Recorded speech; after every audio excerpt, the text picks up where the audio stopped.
Somos un estudio de doblaje y lo que están a punto de escuchar no es una historia que inventamos, es algo que nos llegó, que nos quedó adentro y que decidimos compartir porque creemos que hay personas que necesitan oírla exactamente hoy. Voy a contarles algo que pasó hace poco más de un año. Todavía hay momentos en que me despierto a las 3 de la mañana y pienso, ¿realmente lo hice? ¿Realmente fui yo? Porque la Valentina que firmó esos papeles a medianoche no se parece mucho a la niña que se quedaba callada en la mesa cuando los adultos hablaban de dinero. Pero empiezo por el principio. O no, esperen. Empiezo por el final, porque así es como yo lo recuerdo. Así es como me golpeó. Eran las 11:45 de la noche del día que cumplí 18 años. Mi familia dormía. Mi papá roncaba al otro lado del pasillo. Mi mamá tenía la tele encendida con el volumen bajísimo, como siempre que no puede dormir pero no quiere admitirlo. Y yo estaba sentada en el piso de mi cuarto, con la espalda contra la cama, la laptop sobre las rodillas y un documento legal abierto en la pantalla. Firmé con el ratón, temblorosa, sin testigos, sin ceremonia.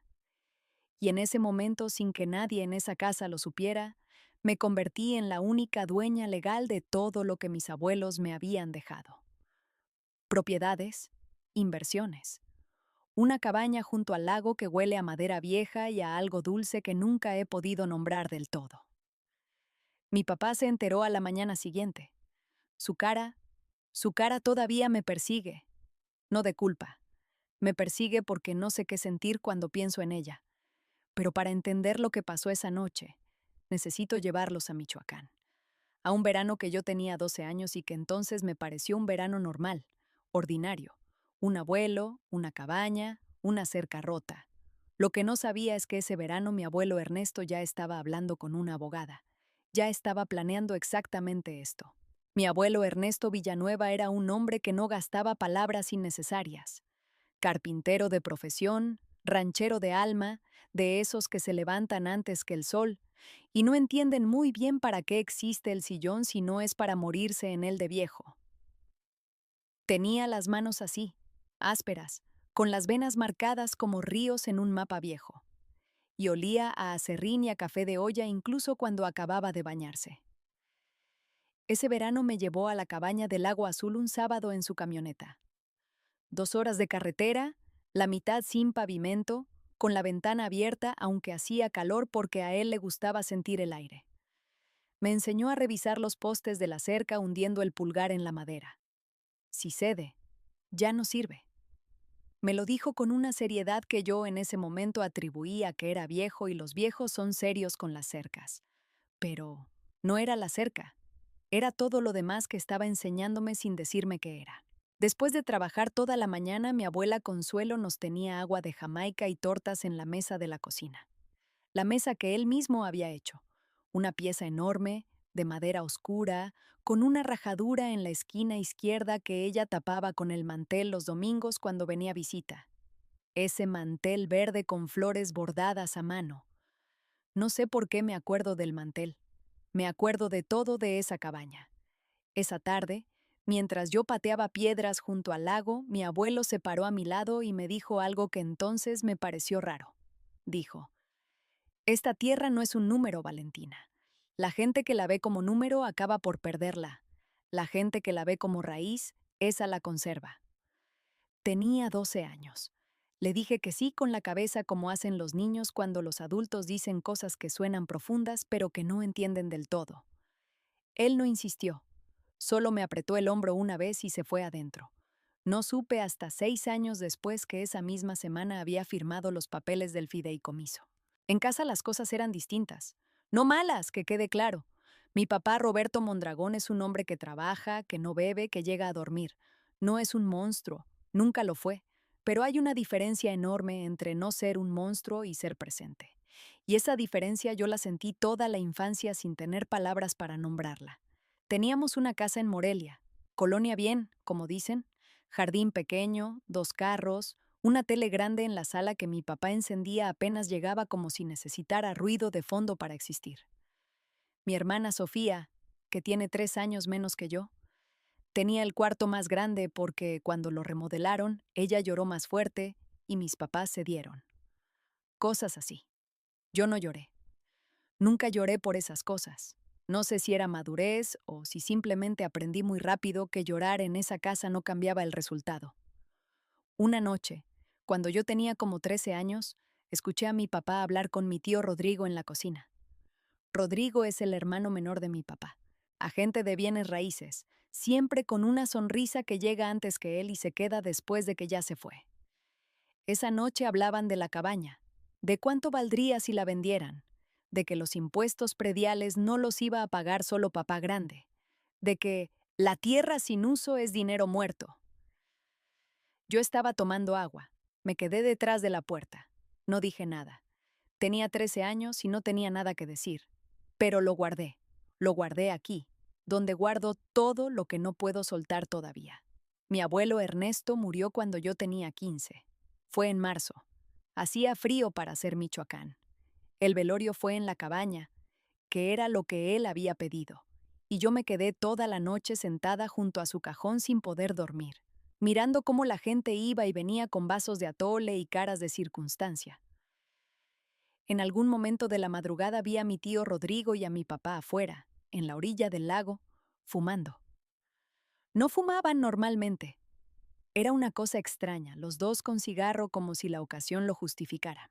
No podía oír qué decían, pero Rodrigo tenía una carpeta bajo el brazo, una carpeta en el velorio de su padre. Volteé a otro lado. Estreché la mano de mi abuela que estaba sentada junto a mí sin decir nada, con los ojos cerrados aunque no dormía. Ella me apretó los dedos una vez, muy fuerte, y no los soltó hasta que amaneció. Mi abuela Consuelo se fue 16 meses después. Fue rápido, como a veces pasa, que de repente la persona está ahí y luego ya no está y el espacio que deja es demasiado grande para que algo lo llene. Estuve con ella la última semana. Me quedé a dormir en la cabaña, en la cama chica del cuarto del fondo, y cada mañana le llevaba café aunque ya casi no tomaba. El último día que habló de verdad me dijo algo en voz bajísima, tan bajo que me tuve que inclinar.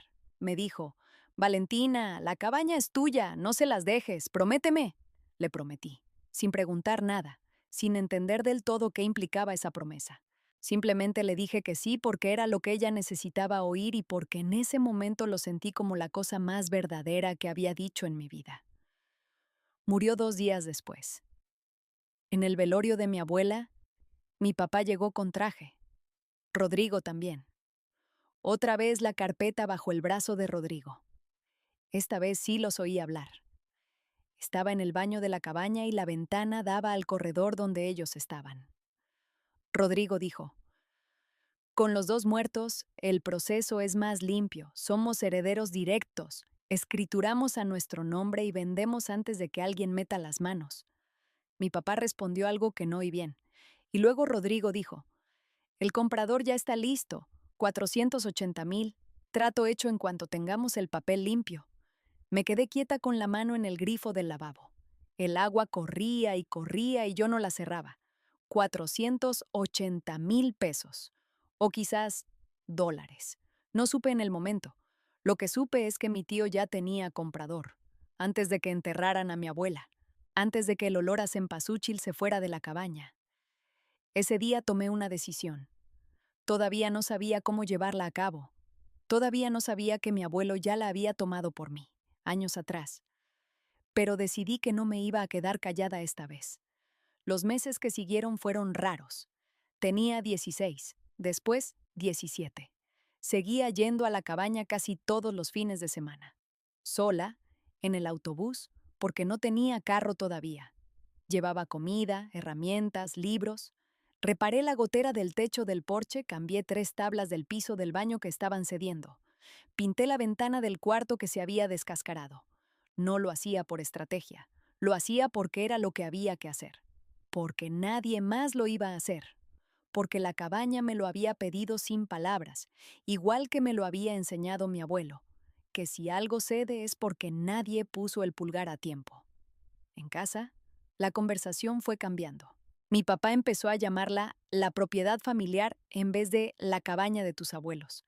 Ese cambio de palabra es pequeño y es enorme al mismo tiempo, porque la cabaña de tus abuelos tiene historia, tiene olor, tiene la mesa que él talló con sus manos. La propiedad familiar es un activo, es un número, es exactamente lo que mi abuelo dijo que no era. Un domingo de noviembre, Rodrigo vino a comer a mi casa. Lo vi llegar con su sonrisa de siempre y una botella de vino que puso sobre la mesa como si fuera un regalo y no una actuación. Después de la comida, cuando ya Sofía se había ido a su cuarto y mi mamá estaba en la cocina, los escuché. No me escondí esta vez. Simplemente me quedé en la silla y escuché. Rodrigo dijo que el comprador estaba impaciente, que necesitaban mover el proceso antes de fin de año, que el trámite de escrituración como herederos tardaba pero no era complicado, que lo único que podía complicarlo era, y aquí bajó la voz, que alguien impugnara. Mi papá dijo, Valentina cumple 18 en abril, para entonces ya cerramos. Rodrigo dijo, exacto. Me fui a mi cuarto, cerré la puerta, me senté en el piso y estuve un rato sin pensar en nada, solo respirando.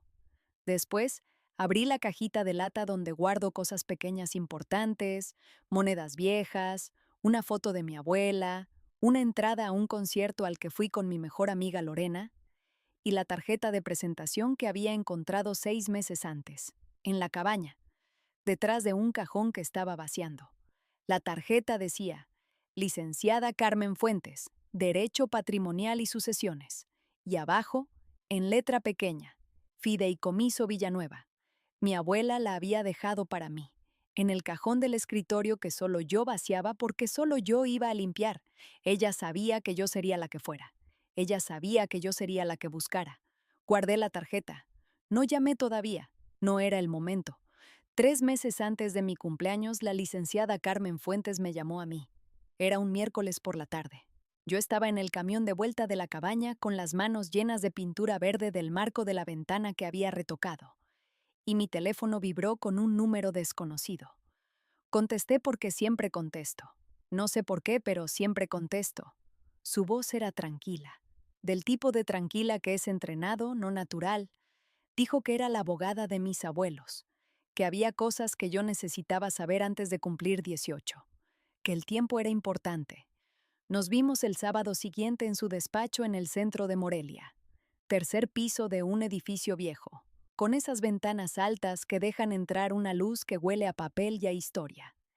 Ella tenía como 50 y pico años, pelo corto y canoso, y unos lentes que se quitaba y se ponía mientras hablaba como si el pensamiento viajara por los lentes. Me explicó todo. El fideicomiso irrevocable, constituido 6 años antes, cuando yo tenía 12 y estaba cambiando postes de cerca sin saber que era la protagonista de algo más grande. La cabaña, las cuentas de ahorro, el portafolio de inversiones, todo dentro del fideicomiso, todo a mi nombre como beneficiaria única. El valor total, en ese momento, rondaba los 2.200.000 pesos. Me quedé viendo la hoja que ella me deslizó por el escritorio. Mi nombre en la segunda línea, la firma de mis abuelos en la parte de abajo. ¿Por qué no le dijeron a mi papá?, pregunté. Ella acomodó los lentes. Tu abuelo me dijo, textualmente, que sus hijos venderían esa cabaña antes de que los flores del funeral se secaran. Eso fue lo que me dijo.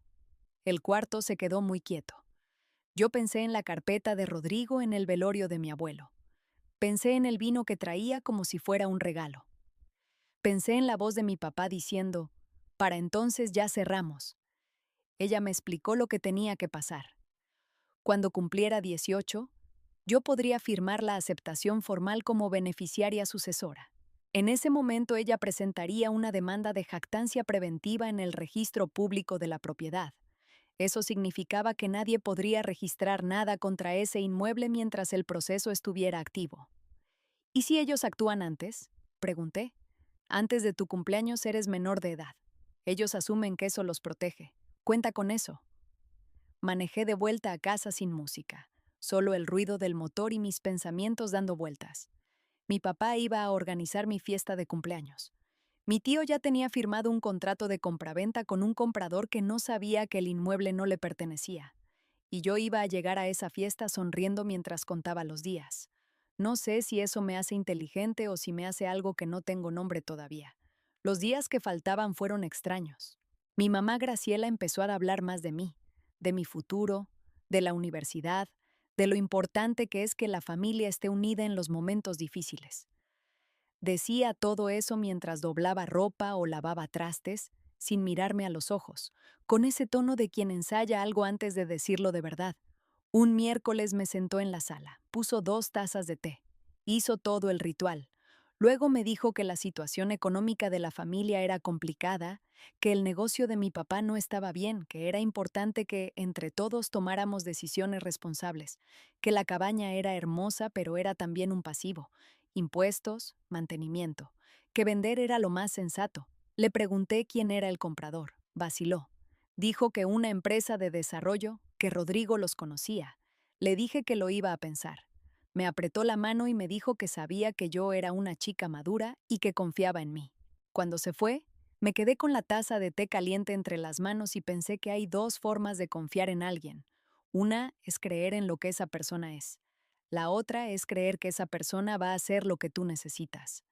Mi mamá creía lo segundo, no lo primero. Guardé eso también. Rodrigo apareció solo, sin avisar, 4 días antes de mi cumpleaños.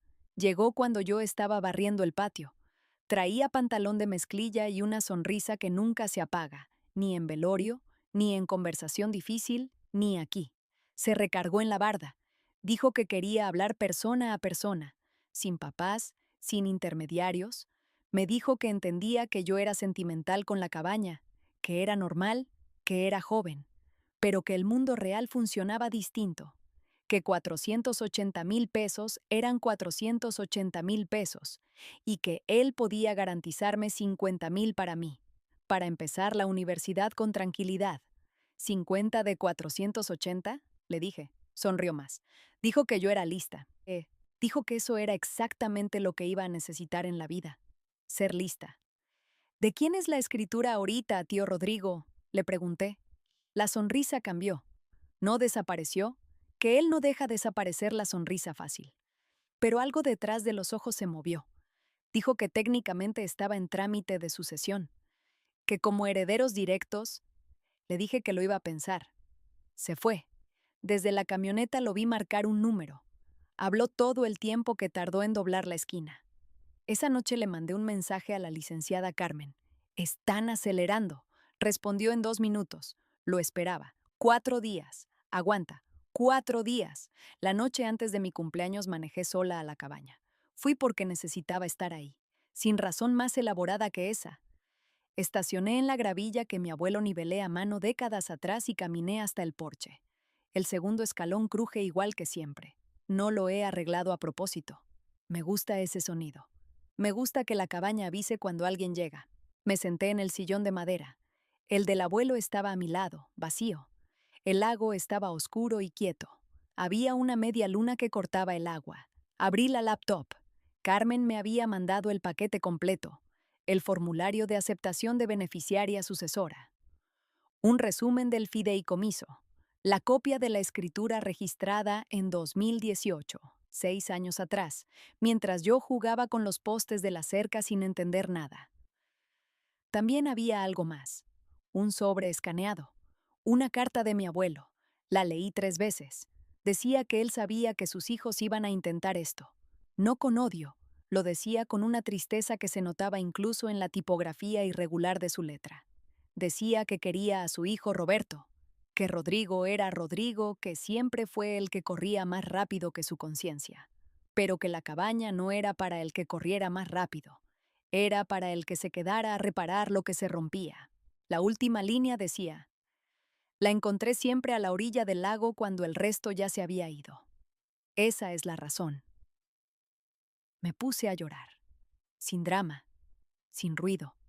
Solo lágrimas cayendo solas mientras el lago se quedaba quieto afuera.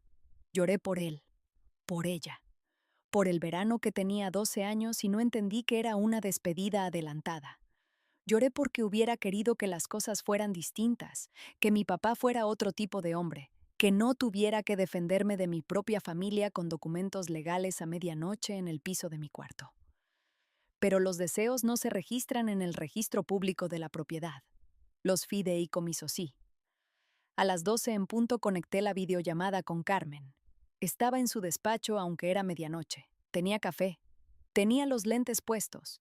Me miró a través de la pantalla con esa tranquilidad que ya no me parecía entrenada sino real. ¿Lista? Dijo. Lista. Me guió por cada página. Firmé en 3 lugares. Escaneé los documentos. Los mandé de regreso. Y ella dijo, a las 8 de la mañana estoy en el registro. Cuando salga, esa cabaña tiene un muro legal que nadie va a poder mover sin que tú lo decidas.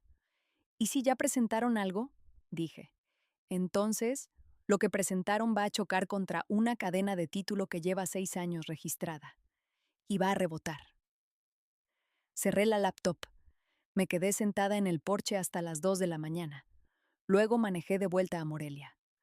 Puse música en el carro, lo que fuera, solo para no estar sola con mi propia cabeza. Llegué a casa, todo oscuro. Mi papá roncaba.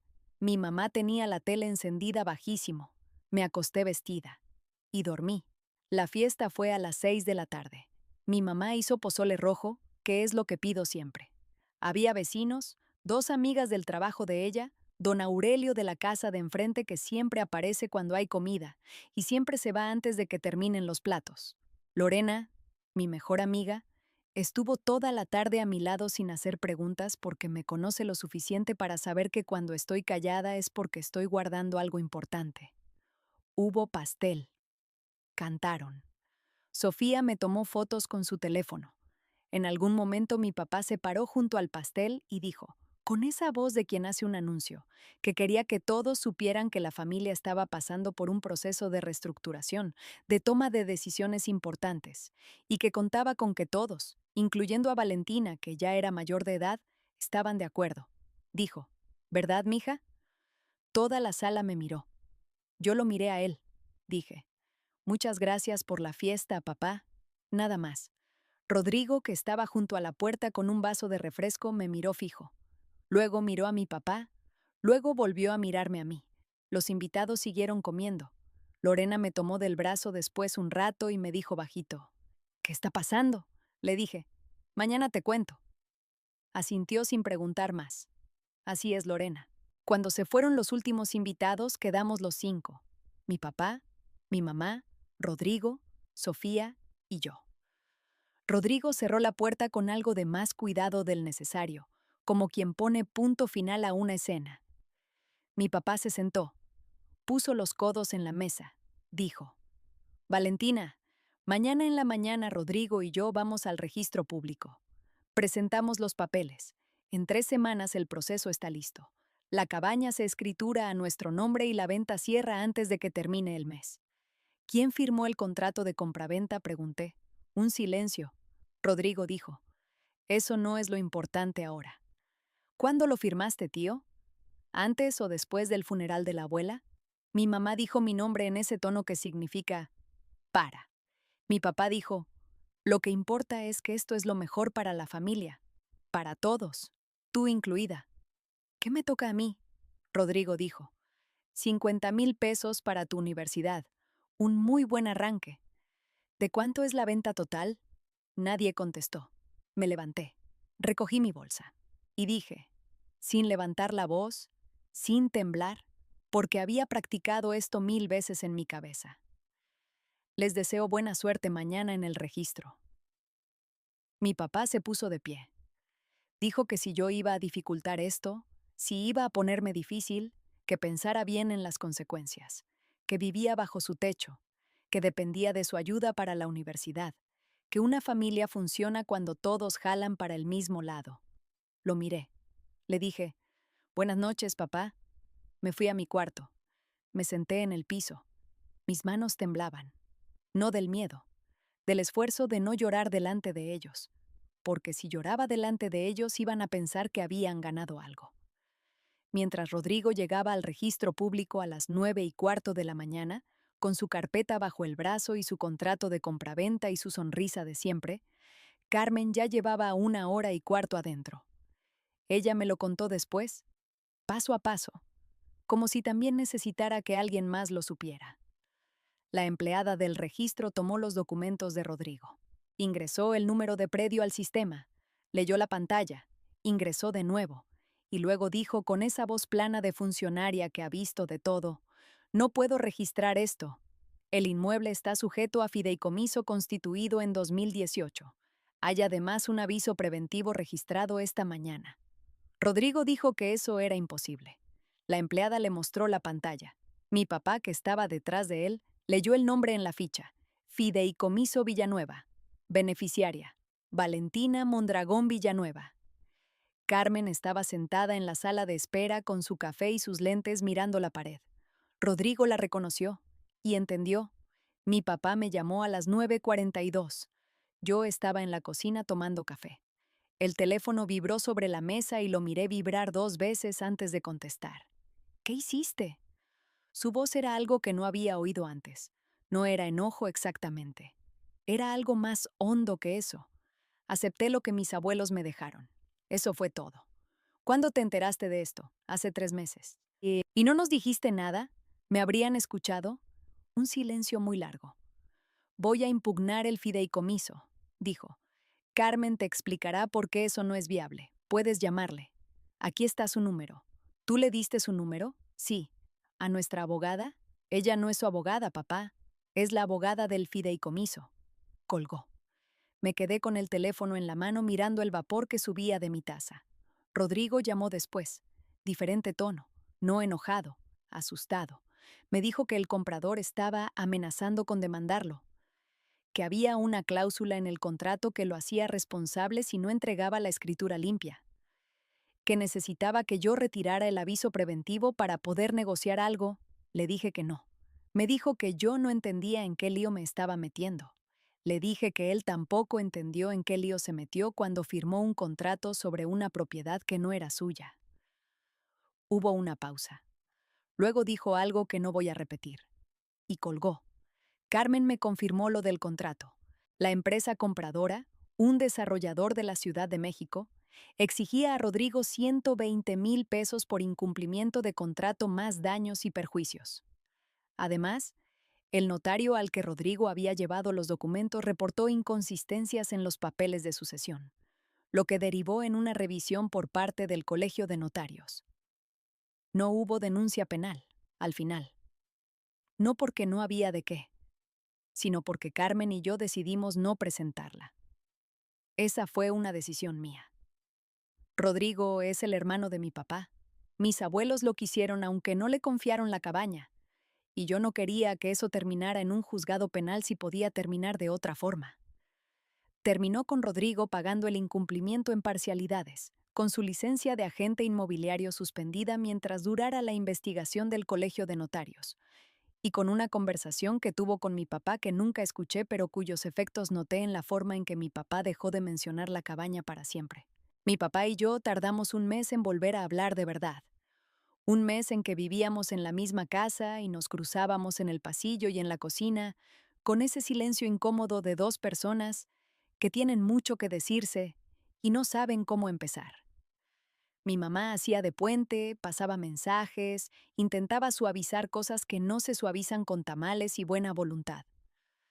Sofía me buscó una noche. Llegó a mi cuarto sin tocar, como cuando éramos chicas. Se sentó en el borde de la cama. Dijo, ¿me cuentas? Le conté todo. Le tomó como 1 hora entenderlo. Hizo preguntas. Algunas eran buenas preguntas. Al final dijo, ¿y el abuelo sabía que papá iba a hacer esto? Le dije que sí, que por eso lo planeó. Se quedó callada un rato largo, y luego dijo, eso me da mucha tristeza. No dijo por quién le daba tristeza. Creo que era por todos. La conversación con mi papá fue en una taquería cerca de la casa. Lugar neutro, como lo recomendó Carmen. Yo llegué primero. Pedí agua. Esperé. Llegó con cara de quien no durmió bien. Se sentó. No pidió nada de inmediato, solo me miró. Le dije que lo quería, que eso no había cambiado, que entendía que estaba en una situación económica difícil y que eso le dolía y lo asustaba.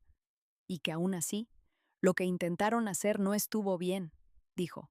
Era la única salida que veía, le dije.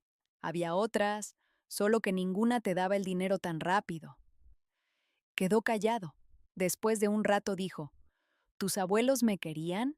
Lo dijo en serio, con esa vulnerabilidad rara que a veces sale de los hombres que nunca aprendieron a tenerla y que cuando aparece, duele verla. Le dije que sí, que por eso dejaron la deuda y la cabaña separadas, que si no lo hubieran querido, habrían dejado todo enredado y él jamás habría sabido qué era de quién. No sé si eso lo consoló o lo hundió más. Quizás las dos cosas. Pagué las tacos cuando llegaron. Nos fuimos cada uno en su carro. Y en el camino a casa pensé que quizás así es como se empieza a reconstruir algo, no con un abrazo y una resolución bonita, sino con dos personas comiendo en silencio y pagando por separado y manejando de vuelta a la misma casa sin haberse dicho todo lo que todavía falta decirse. Me inscribí en la Universidad Michoacana ese mismo mes. Ingeniería ambiental con mención en gestión de recursos naturales. El campus queda a 40 minutos de la cabaña, menos de la mitad del tiempo que tardaba mi abuelo cuando iba a comprar materiales a Morelia. Carmen me explicó que el fideicomiso incluía un fondo educativo apartado, 300,000 pesos acumulados con intereses durante 6 años, destinados específicamente a mis estudios. 300,000 pesos. La misma cantidad que Rodrigo quería darme como generosa propuesta, era exactamente lo que mis abuelos ya habían apartado para mí sin decirle a nadie. Cuando Carmen me lo dijo, se me fue la voz un momento. Luego dije, ¿lo sabía él? No preguntaba de Rodrigo, preguntaba de mi abuelo, si él sabía cuánto iba a ofrecer Rodrigo. Carmen sonrió apenas. Dijo, tu abuelo era muy preciso. Fui a la cabaña el primer fin de semana de octubre. Ya empezaban a ser frío. Los pinos del lago estaban quietos. El agua tenía ese color de metal oscuro que tiene cuando el verano ya se fue. Abrí con mi llave. El segundo escalón crujió. Entré. Puse agua a calentar en la estufa de la cocina. Me senté en la mesa que él hizo. Puse la mano sobre la madera y sentí el grano debajo de los dedos, las pequeñas irregularidades, las marcas de décadas de tazas y platos y codos apoyados. En el cajón del escritorio había otro sobre. Carmen me había dicho que lo buscara. Mi abuela lo había dejado ahí con instrucciones de entregármelo cuando todo estuviera resuelto. Era una carta corta. Letra de mi abuela, grande y redonda con las íes sin punto porque nunca se los puso en toda su vida. Decía que me amaba, que me había elegido no porque fuera mejor que nadie, sino porque era la que llegaba cuando no había razón para llegar. Que la cabaña necesitaba eso. No dinero, no planes, solo alguien que llegara. La última línea decía, ya puedes descansar, mija, ya lo hiciste. Me puse a llorar, esta vez sí con ruido, sola en la cocina, con el agua hirviendo en la estufa y el lago quieto afuera y los pinos sin moverse. Lloré hasta que se me acabaron las lágrimas. Luego me limpié la cara con el mandil que colgaba del gancho junto a la estufa, el mismo mandil que usaba mi abuela. Todavía tiene una mancha de mole en la esquina que nunca salió del todo. Serví el té, me senté en el porche, miré el lago, y pensé que a veces el amor no llega en forma de abrazo o de palabra dicha a tiempo. A veces, llega en forma de carpeta con documentos legales que alguien firmó en silencio 6 años antes, sin decirte nada, porque confiaba en que ibas a estar ahí cuando hiciera falta. Mi abuelo me vio llegar a los 12 años con las manos llenas de tierra, y supo. Simplemente supo. Han pasado 14 meses desde esa noche en que firmé los papeles en el piso de mi cuarto. Sofía viene a la cabaña algunos fines de semana. Le estoy enseñando a revisar si la madera cede, igual que me enseñó él. Ella se queja del frío y de las arañas, pero siempre vuelve. Mis papás no han vuelto a mencionar la cabaña. Rodrigo y yo no hemos vuelto a hablar, y por ahora eso está bien. A veces pienso en esa versión de mí que tenía 12 años, y no entendía lo que significaba que el abuelo me llevara a cambiar postes de cerca. Y me da ternura. Me da ternura pensar que él sí lo entendía, que me estaba midiendo sin que yo lo supiera, y que lo que encontró fue suficiente. No sé qué clase de persona soy todavía. Tengo 18 años y acabo de empezar la carrera y todavía hay noches en que me pregunto si hice lo correcto o si pude haberlo manejado de otra manera. Si pude haber hablado antes. Si pude haber dado más oportunidad. No lo sé. De verdad no lo sé. Lo que sí sé es que cuando llego a la cabaña y el segundo escalón cruje, algo en mí se asienta. Como si ese sonido fuera una respuesta a una pregunta que no he terminado de formular. Y por ahora, con eso me alcanza.